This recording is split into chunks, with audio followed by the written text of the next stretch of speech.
vous êtes bien équipé. Je pensais pas que vous étiez aussi bien équipé. Ah oui, bien sûr, il faut Professeur. faire. C'est la chaîne 29. Donc, bienvenue sur la chaîne 29, Julien.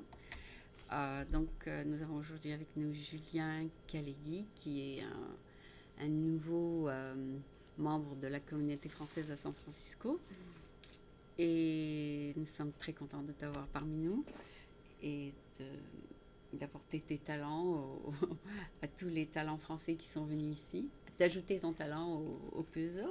Yeah. Merci. D'abord, je voudrais te présenter qui tu es, que fais-tu, d'où tu viens, etc. Dis-nous, tu es là depuis combien longtemps, Julien? Maintenant, ça fait 2 ans et demi. J'étais à Austin pendant pas mal de temps, pendant un an et demi. Après, je suis bougé à Boulder, dans le Colorado. Boulder, Colorado. Et il neige là-bas. Et il neige très dur là-bas. Donc, tu es content d'être venu un peu plus au sud, un peu plus au nord plutôt? Ouais, il fait beaucoup plus chaud à San Francisco. Yeah, je pense là, il fait 57. Aujourd'hui, oui. Hier, c'était 53, 55. Ouais. Enfin, ça varie entre 51 et 57 dans la semaine. Cette semaine, en tout cas. Ça a été une semaine plutôt froide, non? Ouais, c'était froid. Enfin, surtout la pluie. On n'avait pas l'habitude. Non, ça fait du bien, un petit peu de pluie. Ouais, genre, aussi le froid, c'est la première semaine où on est dans les 50. Avant, c'était plutôt dans les 60. Et après, avant, c'est bien sûr les 70. Donc, tu es là pour une raison précise, je suppose? Oui, donc notre société, Medianes, on a fini l'accélérateur dans lequel on était à Boudleur et on s'est mis à commencer à raiser de l'argent. Et San Francisco. Ici San Francisco, c'est meilleur. Donc, c'est déjà mis en place le software. Ouais. Donc, ta raison d'être ici, c'est de rencontrer des gens? C'est de rencontrer des investisseurs, de recruter des talents techniques. Genre, les développeurs ici ils sont incroyables comparés au reste du monde. C'est vraiment les meilleurs du monde. Et ça fait plaisir d'être ici. Je peux te présenter mon nouveau roommate. Il est codeur. Si voilà. tu veux passer le voir. Ouais, bien sûr. Il vient de trouver un job, par contre, avec Western Union. Et comme codeur. Donc, mais il a appris ça lui-même. Enfin, il a appris les langues lui-même. Et avant, il était ingénieur chimique. Mais comme il n'y avait pas de travail, il est allé dans la high-tech. Là, vous avez tout fait vous-même, j'assume. C'est-à-dire en tant que coding, vous avez tout mis en place vous-même pour la programmation de votre software, Oui, on a tout codé nous-mêmes. Donc, on a un CTO, Andrew, qui a codé une grosse partie. Et j'en ai codé aussi une partie. Ouais. Donc, oui, c'est du Ruby on Rails, très classique, avec du MongoDB, Ubuntu comme serveur. Tu es toi-même ingénieur informatique? À la base, non, je fais plutôt des études de commerce. Ah, commerce. Mais donc, tu vas bien vendre ton produit. Oui. Ouais, tout est intéressant. Oui, j'ai beaucoup aimé partie business, partie commerce, mais partie code aussi, c'est très sympa à faire, c'est très intéressant. Code, c'est... D'accord, donc tu as appris ça toi-même alors? La même chose que ton roommate, je suppose. D'accord, c'est quelle langue que tu as utilisée toi-même? Ruby on Rails, Python, JavaScript. C'est des trucs open source que tu apprends en ligne, c'est ça? Pas nécessairement, donc je trouvais... Il y a des cours que tu peux acheter aussi? Non, je trouve la méthode la plus simple pour apprendre quelque chose, c'est de juste lire les bouquins. Prendre les 3 ou 4 bouquins de référence, les lire en entier. Et ensuite, on est un expert du domaine. Ah oui. C'est en tout cas comment c'est vrai que quand on est autodidacte, on apprend mieux que quand c'est quelqu'un qui nous inculque des fautes. Parce que les professeurs font des fautes, n'est-ce pas? Alors, ils nous les font rentrer dans la tête. Alors que quand tu apprends tout seul, il n'y a personne qui te donne ces fautes. Tu apprends avec ta propre logique. Tu vois ce que je veux dire? Ouais, bien sûr. Ouais, genre... Et des fois, si vous tombez sur un excellent professeur, comme il y en a beaucoup, mais beaucoup de professeurs sont juste moyens. Et les professeurs moyens, ils se servent des bouquins qu'on peut acheter directement. Oui, non, mais ils lisent le chapitre et viennent te l'enseigner, c'est ça? Parce qu'eux-mêmes, ils ne savent pas. tu apprends sur le terrain, quoi. Ouais, exactement. Genre, j'aime beaucoup lire les bouquins. Ma mère travaille à la mairie de Paris dans les bibliothèques. C'est vrai? Donc, toujours Donc elle t'a donné toujours des bouquiner depuis tout petit. Ah bon, Ouais. c'est intéressant ça. D'accord. Donc tu as l'habitude de faire un contact avec ce qui est écrit. Ouais, je pense qu'il y a des gens qui sont plus visuels, des gens Oui. qui sont plus mémoire, Oui. sonore. Oui. Je pense que je suis plus visuel. Ouais. Ouais, c'est bien. C'est bien. Donc, félicitations donc d'avoir fini le coding.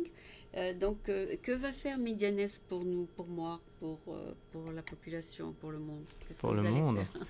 faire? Donc, on veut prendre contrôle de tout ce qui est la vidéodistribution sur Internet. Donc, être l'unique point de contact que les entreprises, les marques, les agences marketing ont besoin d'utiliser pour distribuer leurs vidéos sur Internet. D'accord. Les distribuer sur les réseaux sociaux. S'ils ont une pub, tu la distribues, c'est ça? On fait de la publicité, mais surtout des vidéos de contenu. Par exemple, la vidéo qu'on est en train de faire est un bon exemple où tu as beaucoup de vidéos à distribuer et tu veux qu'elles soient partout pour étendre l'audience et un moyen de récupérer toutes les datas qui sont générées par le fait de se distribuer partout dans un single dashboard. Tu sais faire de la vidéo alors? Un peu. D'accord. Tu fais ça où? Dans un studio? Un peu. Pour l'instant, non. Non, on est très... Les vidéos qu'on produit, c'est des vidéos des vidéos, pas d'interview, donc des vidéos tutoriels qu'on fait pour nous-mêmes, je veux dire. Donc c'est plus de screen recording. Donc on fait une capture de l'écran. Tu fais une capture de l'écran et c'est des vidéos des petits clips. Des petits clips qui montrent comment tu as capturé l'info et que tu l'as distribuée. Donc ça c'est pour nous, c'est pour promotionner notre propre outil. We eat or on dog shit, I guess. Ouais. Shit, yeah. Ouais, donc pour faire la promotion de votre propre vidéo. Et ça va aller où? Ça va sur Facebook, ça va sur Dailymotion, ça va sur YouTube, ça va sur Vimeo. Et tu vas appliquer ton propre software à ta vidéo. Plus ou moins. Parce que tu vas devoir ouvrir un compte dans tous ces sites, n'est-ce pas? Exactement. Tu as déjà ouvert Dailymotion, LinkedIn, tout ça? Oui, donc on en a 35. Les plus gros, les plus internationaux, on a des sites français. Ah oui, moi je fais à peu près 10 ou 15, je m'arrête là. 10 ou 15, c'est déjà beaucoup. La plupart des gens, ils font... Les brands, ils en font entre 5 et 7. Oui, les plus gros. Et les content creators, souvent, se limitent uniquement à YouTube, Dailymotion et Facebook. Et c'est plus les agences marketing, les agences SEO qui en font 20 ou 30. Dailymotion, j'ai remarqué, c'est quelque chose que j'ai commencé l'année dernière, mais ils font un grand effort pour apporter du trafic sur tes vidéos. Je trouve que c'est beaucoup plus d'efforts que par exemple Vimeo, parce que j'ai beaucoup plus de trafic sur Dailymotion que sur d'autres sites américains où les gens ne font aucun effort de t'apporter du trafic. C'est toi qui dois acheter le trafic finalement. C'est-à-dire tu peux acheter, par exemple, sur YouTube, tu peux acheter du trafic. Mais c'est que de l'argent, bien sûr. Mais Dailymotion ne te demande pas de payer pour augmenter ton trafic. C'est ça ce qui est bien. Ouais, ce qu'on a remarqué aussi, au niveau data sur nos propres clients, les vidéos distribuées sur Dailymotion reçoivent à peu près entre 4 et 5 fois plus de views que les mêmes vidéos distribuées sur YouTube. Ouais. Donc il y a beaucoup de brands qui focus maintenant plus sur Dailymotion que sur YouTube. Oui, c'est ce que j'ai remarqué. Je me suis dit, comment ça se fait qu'un site aussi nouveau que Dailymotion ait plus de trafic que YouTube, qui est là depuis 2008-2007. Donc j'étais vraiment étonnée. Donc maintenant, je fais toujours Dailymotion. Surtout qu'ils font beaucoup de promotions en français. C'est une compagnie franco-américaine, peut-être? Oui, maintenant je crois ils ont été rachetés récemment par Orange. Orange, ok. Dailymotion, c'est Orange. Ou peut-être... Et maintenant, Orange essaye de le revendre. Donc ça va peut-être repasser sous le giron américain. Ah bon? Mais ils font du bon travail, en tout cas. C'est ça, je suis très très contente de ce qu'ils font. Et puis, les vidéos sont très faciles à voir. Leur technologie est bien. Ça ne s'arrête pas. tu vois, c'est la technologie de la vidéo elle-même, elle roule bien. La vidéo ne s'arrête pas comme sur YouTube des fois. Et ils ont tout très bien en fait. Ils ont même le pay-per-view que YouTube n'a pas. C'est une compagnie extraordinaire, je trouve. Et c'est vrai que je ne sais pas qui l'a démarré, mais c'est une très bonne compagnie. En tout cas, pour revenir à toi, est-ce que tu comptes peut-être t'intégrer sur Dailymotion? On fait déjà Dailymotion. Non, mais offrir ton service aux gens qui placent leurs vidéos sur Dailymotion. C'est-à-dire? Par exemple, je suis sur Dailymotion. Je peux, par exemple, il y aura peut-être un bouton Media Nest et je vais là-bas, non? Oh, synchroniser directement de Dailymotion vers YouTube. Ou tu auras un lien de Dailymotion vers Media Nest. Ouais, c'est quelque chose qu'on va peut-être faire dans le futur. Pour l'instant, on est très méta, ça veut dire qu'on est au-dessus. De tous. Et on n'a pas d'intégration précise dans des sites de social media. Dans les sites de social media en particulier. Mais on va essayer de réaliser un bouton comme Advis. Je sais pas si c'est entendu parler. Advis. C'est un bouton de partage de social media. Oui, ça c'est comme sur YouTube. En bas de YouTube, il y a les boutons de partage. Voilà, c'est ça. Donc tu vas essayer de mettre ça. Ouais, exactement. Oui, ça ce serait une très bonne idée. Exactement. Parce que moi j'appuie sur tous. Ah ouais? Oui, sur YouTube, il y en a deux. Ouais. J'appuie sur tous sur YouTube. Quand je fais share, je mets sur tous. Donc tu uploads ta vidéo dans un premier temps et ensuite quand elle est uploadée, tu cliques sur tous. Un par un je fais. Mais toi, ce que tu proposes, c'est que en un seul bouton, je vais sur tous. C'est ça ce que tu veux dire. Mais YouTube a essayé plusieurs compagnies et non pas tellement. La compagnie n'a pas tellement d'intérêt pour les gens, les utilisateurs, et ils l'enlèvent. Il y a eu des compagnies. Ils n'ont pas encore essayé nous. Peut-être quand ils vont essayer nous, ça va être quelque chose. Non, parce qu'avant il y avait Orchid et ils l'ont enlevé. Et il y a deux autres qu'ils ont enlevé. Donc ils voient d'abord s'il y a un intérêt, et il y a un intérêt de la part de l'utilisateur. Et s'ils voient que les utilisateurs n'utilisent jamais, ils l'enlèvent. Ouais. C'est la loi de l'offre de la demande, je pense, comme partout d'ailleurs. Donc ton service sera gratuit, je suppose. Non, donc on a une version gratuite, mais la plupart des gens prennent une version payante. Donc on a pour l'instant 3 plans principaux, 3 subscriptions. Un à $50 par mois, un à $129 par mois et un à $249 par mois. Un qui dépend en fait du nombre de vidéos que la personne vas faire par mois. Voilà. Moi, disons que je fais 10 par mois. Combien ça me coûterait? Ce sera le $49 par mois. 49 par mois si je veux partager 10 vidéos par mois. Et si je veux faire 20. Des fois, j'ai 20. 20, c'est toujours dans le $49 par mois. Donc, nos nombres de vidéos sont annualisés. Donc, 10 vidéos par mois, ça va faire 120 vidéos. Et le $50 par mois jusqu'à 500 vidéos annualisées. Ah, jusqu'à 500. Donc, tu peux aller jusqu'à 100 vidéos, 50 vidéos par mois. 40 par mois. 40. Ok, donc ouais, non, c'est pas mal alors. C'est pas mal. 40 par mois, c'est 10 par semaine. Hein, c'est bien. C'est super. Bon, c'est raisonnable en fait. Ah, mais les 50, c'est par mois? Non, alors c'est 500. Pour 50. Pour une année. Et donc ça va faire 42 et quelques par mois. Oui, parce que tu es sorti de l'écran là. Ok. Non, c'est bon là. Donc pour 500 vidéos par an, tu payes combien par mois? $50 par mois. D'accord. Donc pour 500, c'est $500 plus ou moins. À peu près. D'accord. C'est donc $1 par vidéo. À peu près.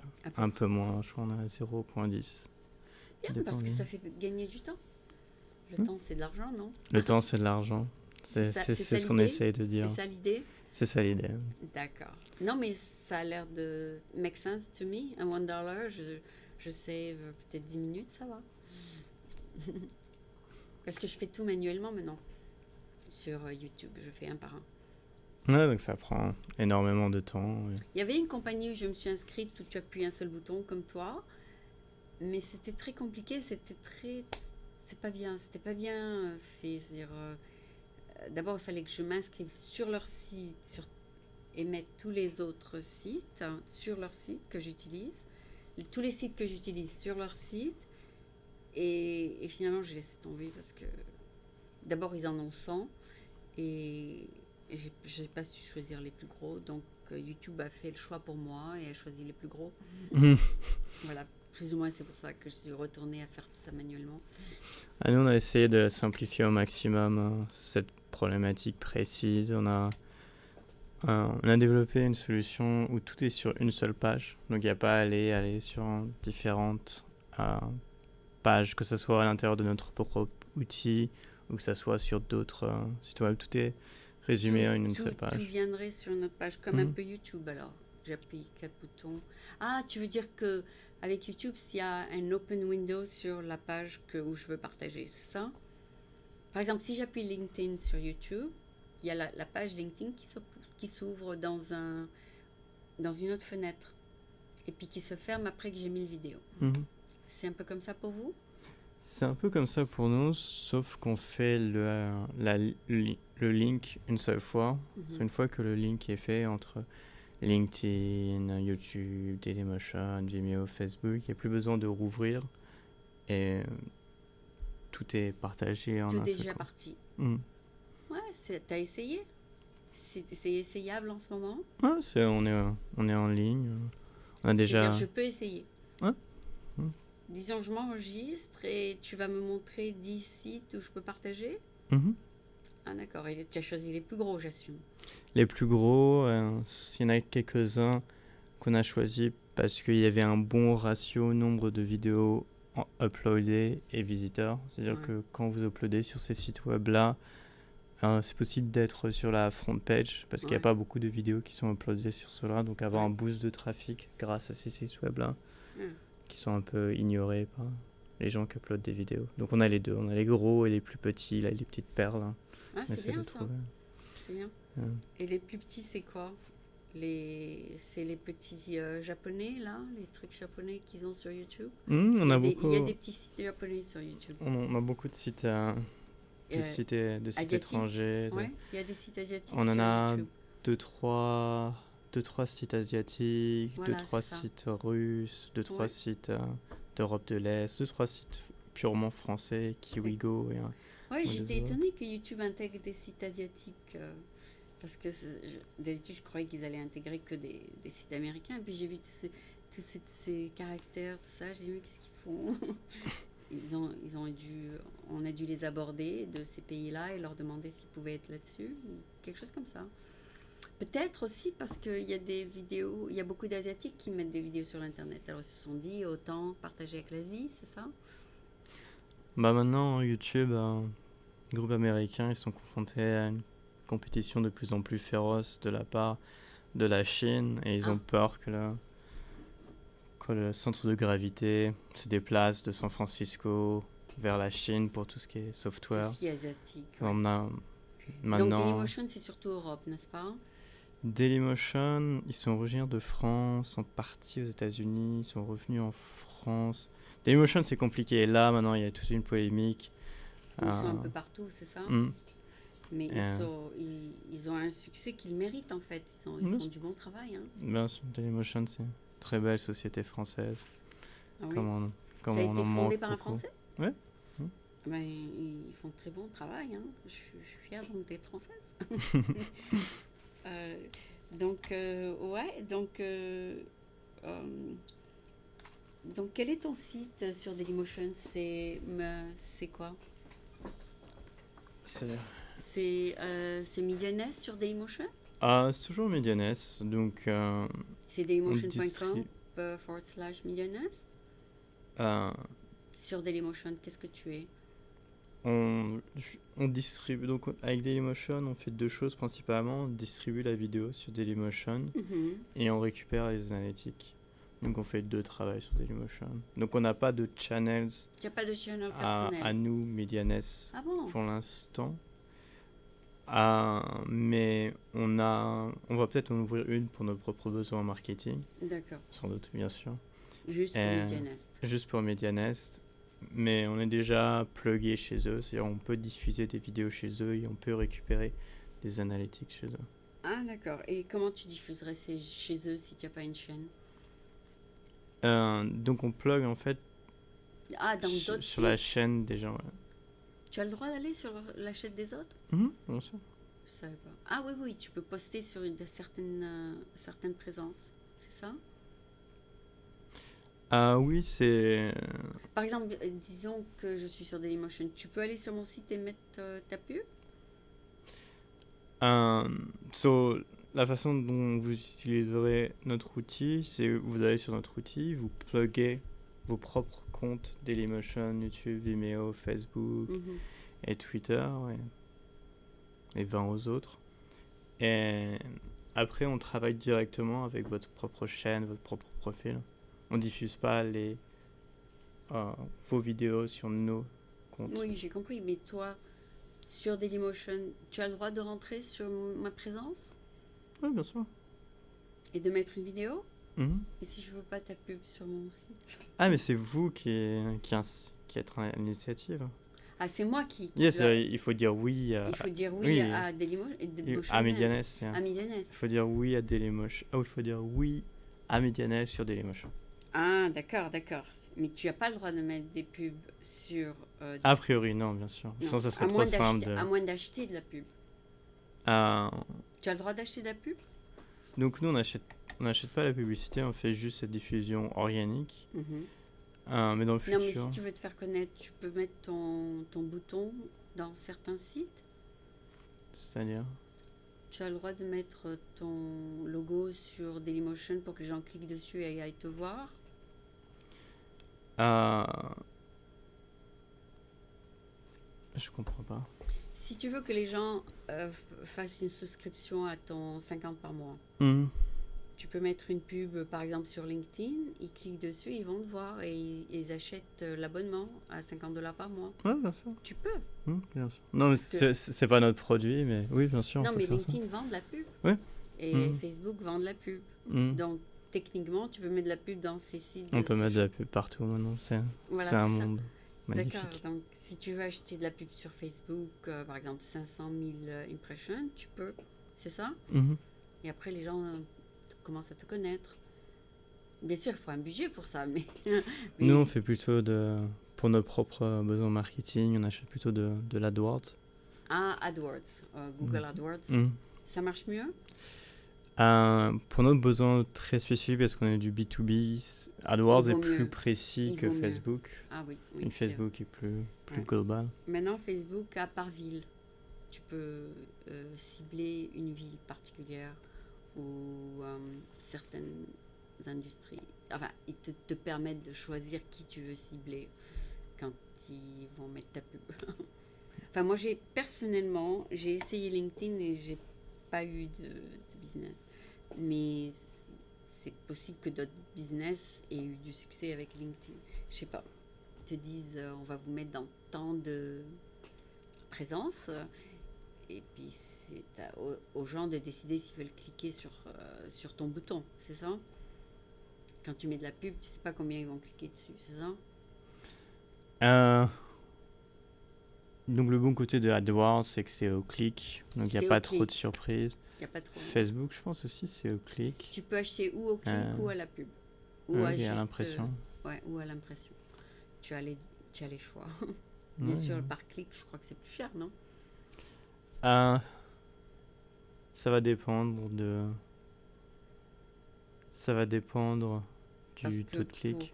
Parce que pour eux, d'avoir des clics, ils ont intérêt de te mettre beaucoup plus que si tu veux juste être vu. Donc ça dépend en fait sur quelle plateforme tu achètes. Sur AdWords en particulier,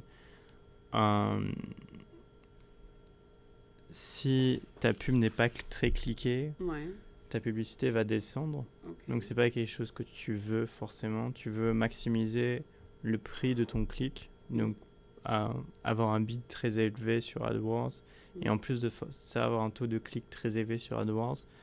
Le fait d'avoir un taux de clic très élevé sur AdWords permet de baisser le prix du clic à long terme. Donc c'est un peu à contresens de ce qu'on pourrait penser. Et ce qui compte le plus sur AdWords, c'est d'avoir un taux de clic le plus élevé pour être en top page. Ah, d'accord. Donc, ça va dépendre. Des fois, ça peut être plus cher que payer à l'impression. Des fois, ça peut être moins cher que payer à l'impression. Ok, donc tu as un budget pour ça? Oui, on a investi. Tu as dit, je veux mettre tant par mois. Tu mets une limite, c'est ça? Parce que si tu leur donnes pas une limite, fais attention. Oui, ils burnent tout le budget. Ils te burnent tout de suite. Bien sûr. Ils te burnent ton budget en un jour, si tu veux. C'est triste. Ouais, moi, j'ai une amie, elle n'a pas mis la limite. Elle a ouvert sa facture. Elle allait s'épanouir. Oh mon Dieu. Ouais, parce que si tu mets pas la limite, ils s'en fichent. Hein. C'est parce que tu n'as pas mis de limite. Et ils t'ont mis partout. Ok, il faut faire attention avec ces gens. Bon, pour revenir aux surprises de l'Internet. Mais toi, tu rates pas de surprises parce que tu sais comment ça marche, c'est ça? On a toujours des surprises à gauche et à droite, mais on commence à avoir de l'expérience sur le domaine de la vidéo et on est assez confiant sur nos capacités à en faire une belle société, un truc qui marche. Ah ouais, tu veux la vendre en France, aux États-Unis et peut-être un peu plus loin? Pour l'instant, on est très américain. Mes 2 business partners sont tous les 2 américains, donc on n'a pas de projet à court terme de retourner en France, mais peut-être un jour, dans quelques années. Peut-être un jour, tu vas traduire ton site en français, c'est ça? Bien sûr. On ne sait jamais. Bien sûr. La traduction en français va être plus simple que la traduction en chinois ou en italien. Ouais. Mais... Moi, j'ai Facebook en français, et toi? Moi, mon Facebook, il est en anglais. Tu vois, ils ont la traduction de tout. Je sais pas si YouTube est aussi en français et en anglais, mais je suis sûre que oui. D'accord, donc on peut dire que tu es à ta première année de développement, non? On a travaillé sur le sujet 2 ans et demi qu'on a eu l'idée, et ça va peut-être faire maintenant 7 mois qu'on travaille à plein temps dessus. Pour le développement. Ouais. Okay. C'est toujours très chaotique, une startup. Ah oui, bien sûr, parce que tu attends où ça atteint un point où tu peux hands-off, c'est ça? Ouais. Qu'est-ce que tu veux dire hands-off? C'est-à-dire que tu as besoin de rien faire et ça fonctionne. Non, malheureusement, ce point-là n'est jamais vraiment atteint. Il y a toujours énormément de travail. Il faut toujours faire du marketing. Il faut toujours ajouter, il y a toujours des fonctionnalités à ajouter, des nouveaux sites à ajouter, des nouveaux clients. C'est pas une machine qui va marcher éventuellement toute seule? C'est pas la façon dont je le vois à très court terme ou très moyen terme. Ce sera pas automatisé. Peut-être un jour on travaille. J'aime beaucoup les intelligences artificielles, donc on a beaucoup travaillé avec les intelligences artificielles. Donc peut-être on va arriver avec une intelligence artificielle qu'on n'ait plus besoin de rien faire et que la société elle tourne toute seule. Automation, ça s'appelle l'automation, c'est ça? L'automation par intelligence artificielle. Et c'est quelque chose qu'on est très intéressé dans notre société. Ouais. Et si on arrive à faire ça, oui, peut-être. Non, mais non, peut-être encore 2 ans avant que ce soit vraiment automatisé, c'est ça? Donc tout est déjà automatisé, les process qu'on a. Quand j'utilise l'intelligence artificielle, c'est d'aller à un level encore plus élevé, avoir des vraies personnes qui travaillent pour vous, mais que ce soit de l'intelligence artificielle et pas des gens humains. Ah, d'accord. Parce que pour really let off... Hands-off, c'est-à-dire c'est automatisé, tu fais rien, ça y est, ça tourne. L'internet tourne pour toi et tu encaisses parce qu'il y a des gens tu as toujours des nouveaux subscribers, tu as des nouveaux...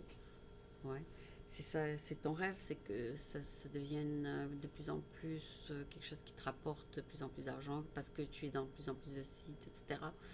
Mais notre vision, c'est à très long terme, on aimerait devenir le seul point de contact que tout le monde utilise pour distribuer de la vidéo sur Internet. Notre vision, c'est que si jamais tu nous utilises pas, tu fais quelque chose de mal dans le futur. Ça se traduit très mal en français. If you're not using us, you're doing something wrong. Tu veux dire que si j'utilise pas ton outil, je vais perdre. C'est ça ce que tu veux dire? Voilà. On veut que ce soit un no-brainer. Mais je veux dire, ça se traduit très très mal en français. Oui, non, mais j'ai compris l'idée. J'ai compris l'idée, c'est-à-dire que ce serait à mon détriment de ne pas l'utiliser. Exactement. Oui, j'ai compris. Dans notre pitch, on finit avec une photo du parrain. Ah. Et on fait l'accent un peu italien, genre « We're going to make you an offer you can't refuse ». Ah oui, oui. Je serais bête de refuser, c'est ça? C'est un peu ça ce que tu me proposes, parce que $1 pour économiser 15 minutes, c'est pas mal. C'est plus ou moins abordable. Hein? On n'est pas cher comparé à la compétition. Ok. Donc, tu as parlé pendant 30 minutes, donc on va essayer de faire la partie anglais maintenant, si ça te dérange pas. Ok. So, for those who did not understand everything, it's time to give you some help in English. So we have with us today Julien, very common French name. How many Julien? There's millions of Julien in France? Billions. Okay. Billions. And Julien would be James in English? Julian would be Julian. Julien would become Julian with a A. With the Julian. A. Oh, yeah. Julian, like Julian Lennon, the son of John Lennon. Okay. So anyway, le fils des Beatles, the son of the Beatles is Julian Lennon. Did you know that? No. Okay. You look like him actually. So anyway, Julien is not a musician, but close, right? You like music? No, that's everyone likes music, I guess. Okay, but you like videos. We love videos. You love videos. Okay, so that's why you're here today to produce one. Yeah, sure. More or less, yeah. More or less. Yeah, so this is the videos you're gonna play with. You're gonna put it all over the world, right? Sure. Yeah. We can give it a shot, right? Yeah, sure. So since he's gonna put it all over the place, I might as well say that he's on French American TV. He's on French American TV. So today we're doing the English part of the bilingual show called French American TV. So Julien, tell us what is your newest endeavor or project. It's called Media Nest, n'est-ce pas? Right? Yeah. Okay. Is that your first startup? No, it's my third. I've run a startup back in France called Next Wave Media. We are producing video games. Oh. And for something like 5 years. 5 years? That's a long time. You don't look that old. Time go fast, really fast. Yeah. So you did that startup first, okay. Mm-hmm. And we are using a lot of videos to promote our games. So we are doing the work we are automating now in MediaNest. We were doing that manually back in the days. So it was grossly inefficient. So we decided. That's why you decided to do MediaNest? Yeah, got it. Okay. So first prototype, a second prototype, a third prototype. First company in the US, and now we are like you're here launch and everything. And you're here with 2 Americans. Mm-hmm. And these Americans, you met them on the internet or you met them here? So one of the guy, Andrew, I've met him playing poker. Really? So he lost his house to me. So now I'm kidding. But yeah. So you were playing poker and you say, "Come on, join me." Yeah, exactly. Like it's really smart guy, and he knows how to code. He knows how to code really good. Okay. Natasha, our CMO, I've met her online on Jetlist. And okay. She's a CFO? A CMO. CMO. Chief Marketing Officer. Oh, she does marketing for you. Yeah. So really smart, really talented, really experienced. She's awesome. And then she's in San Francisco? She's in New York right now. She's coming to San Francisco in 2 weeks. Nice. And she's the one who gave you all these ideas about going on the different social sites and stuff? Yeah, she was been instrumental in how to shape like our strategy, how to shape our product. Oh, okay. That's great. She's an American. Yeah, from New York. So That's great. You're bilingual, so you can communicate with them. I'm not bilingual, unfortunately. I still have a lot of English stuff to catch before saying I'm bilingual. Oh, that's why you hired them to practice English? Yeah, yeah, exactly. That's one of the motivation, right? Sure. You don't want to live with French people where you don't practice your English. A lot of French people who come to America say, "Oh, I don't want to live with a French person. I already know French." Okay, so I understand, especially those who study for their third year of where they have to spend 6 months in America. They want to live with Americans, so they perfect their English, and that's the purpose of their visit to United States, to practice English. So they want to live with Americans so they can perfect not only their business English but also their day-to-day English. I had that time too, like trying to avoid French people just to be able to focus on American English, but no, I'm over it. Yeah. I feel like it's really hard to improve English. Yeah. From a French perspective. You still have a very strong accent now, yeah, right? I know. You know? Okay. That's good. Okay, so anyway, so Julien, you came up with the idea how long ago? 3 years ago? 2 years and a half, 3 years ago. Yeah. And you started designing it and all that? So we have made a first prototype back in France, a second prototype, a third prototype. Decided to leave France with this idea and to make a company here in the US. Nice. Yes. And there was interest in it from people? Mm-hmm. We have several active users, including GoPro, so video camera stuff. So GoPro use us for their marketing needs. And well, how do you compare yourself to Share? There's a company called Share. Share. You click Share and it shows you the different social sites. Oh, so us is not from a user point of view, but from a company point of view. Okay. So you can use Share while you're using us. We're not in competition with them. Okay. So what's the difference? If I click on MediaNest, where does it take me? To different social media sites? 2 different social media sites, 2 different video sites.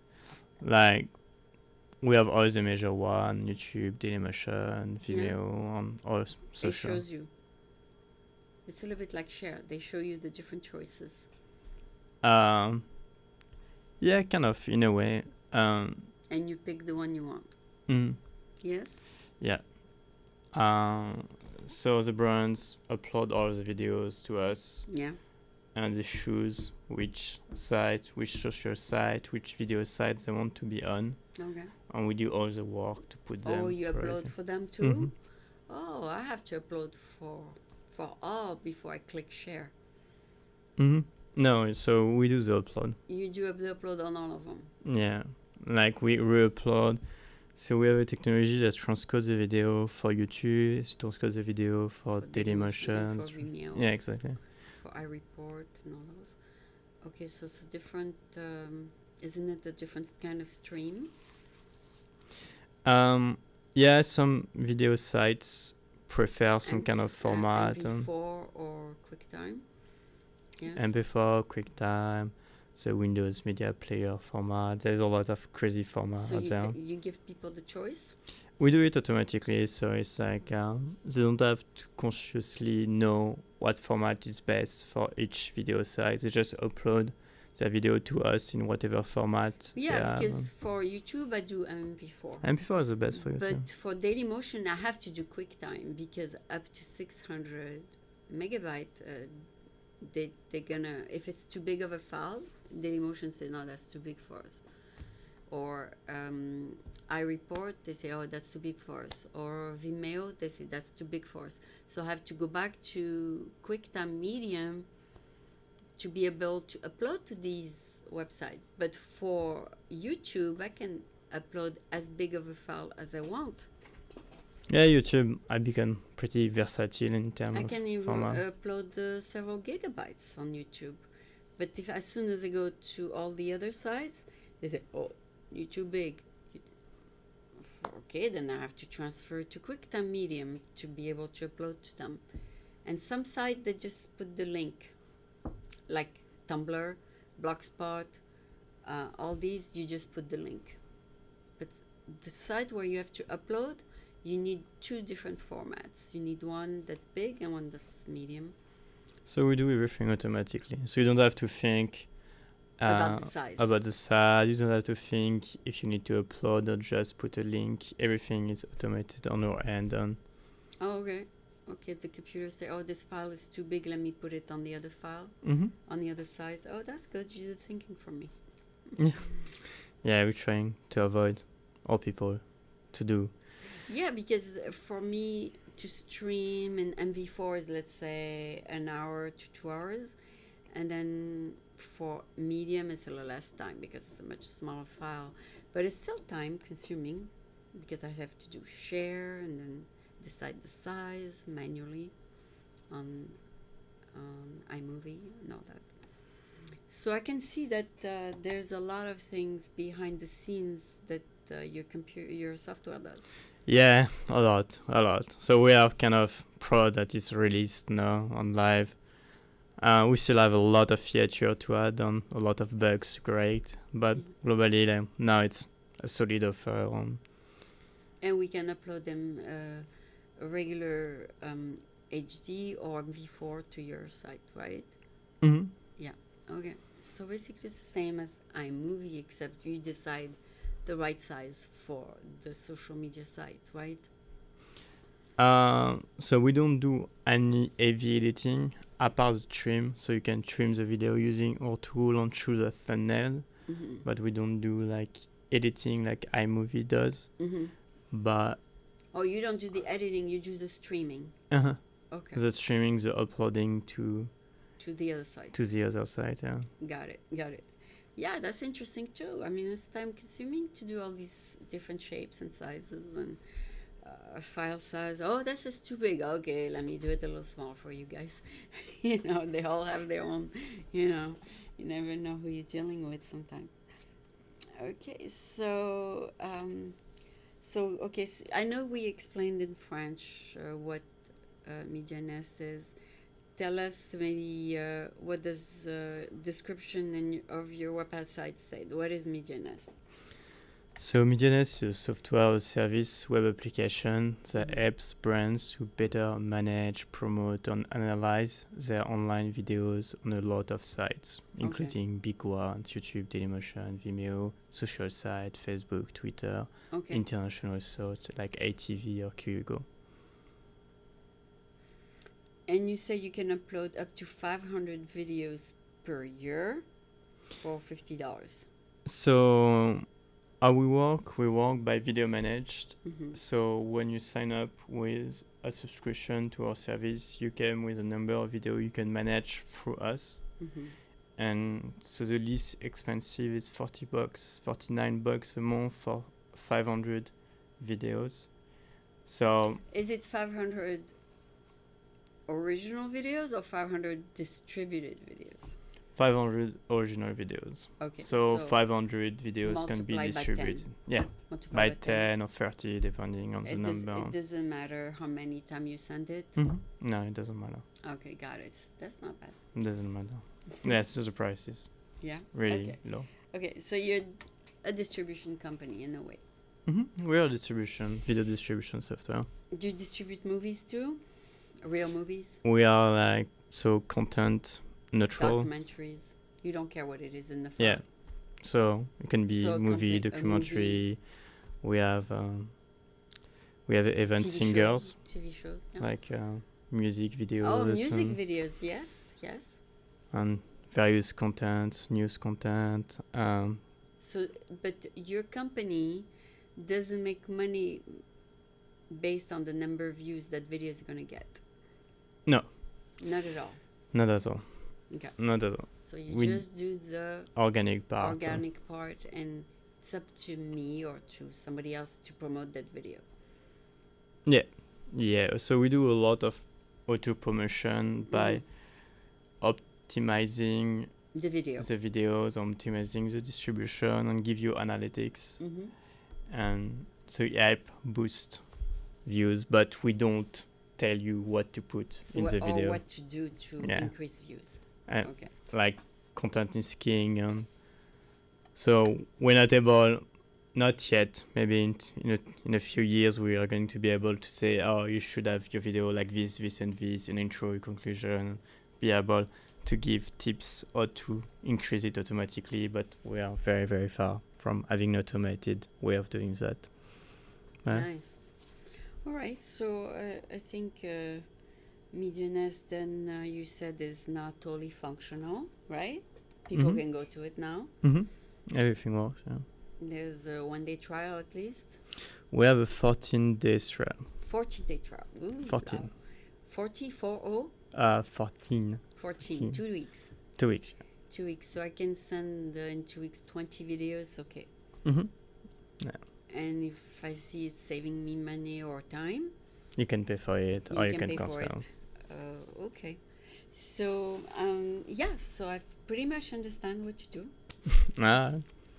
I hope the people watching understand also. Yeah, and if they don't understand, they can watch it again, right? They can click replay. Sure. Right? Sure. They can go online and click replay. Or they can go to our website where a schema, like we explain very clearly. Oh, there is a little video that explains everything. Okay, so thank you so much. It has been a pleasure to have you on French American TV. Pleasure, partage. Sure. Yes. Okay, so you're doing good. And then thank you for stopping by. Welcome to San Francisco. Thank you. We are very happy to have you here. Thank you very much.